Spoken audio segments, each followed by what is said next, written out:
এখন পাবনাতেই পাওয়া যাবে মজাদার সব sea food. Hello everyone, welcome to Trisha's diary. আমি ফ্রেন্ড সার্কেলের সাথে পাবনার মোস্ট হাইপড একটা রেস্টুরেন্টে গিয়েছিলাম। আপনারা বুঝেই ফেলেছেন আমি কোথায় এসেছি। হ্যাঁ, আমি চলে গিয়েছিলাম উঠোনে, যেখানে আপনারা অনেক রকমের সি ফুড পাবেন, সাথে আরও সুন্দর সুন্দর আইটেমের খাবারও পাবেন।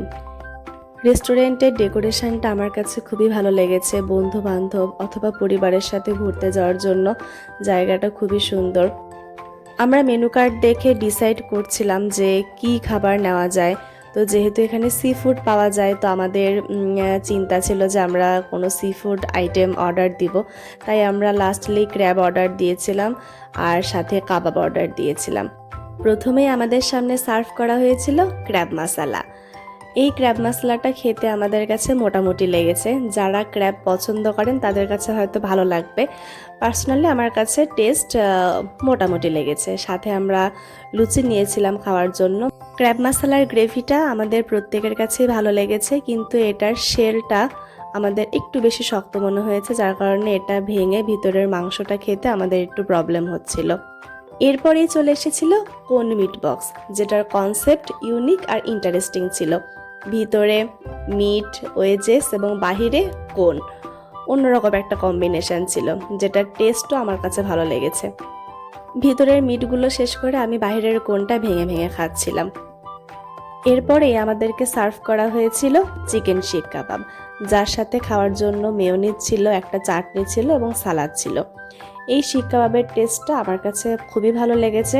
আমি পার্সোনালি ফার্স্ট টাইম কাবাব ট্রাই করলাম। আমার ফ্রেন্ডদের কাছেও এই আইটেমটা ভালো লেগেছে।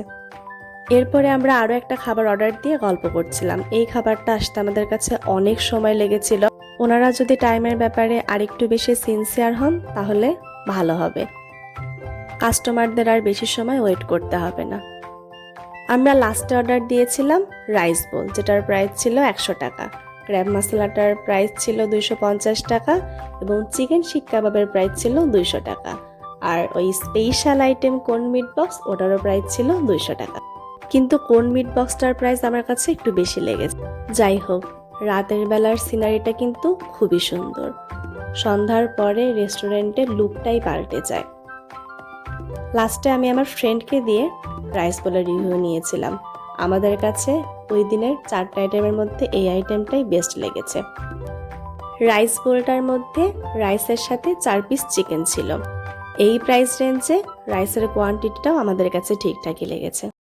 সব কিছু মিলিয়ে ফার্স্ট টাইম আমাদের উঠোনের এক্সপিরিয়েন্সটা মোটামুটি ভালোই ছিল। আমরা তো এনজয় করেছি। চাইলে আপনারাও একবার উঠোনে ঘুরে আসতে পারেন। বাই।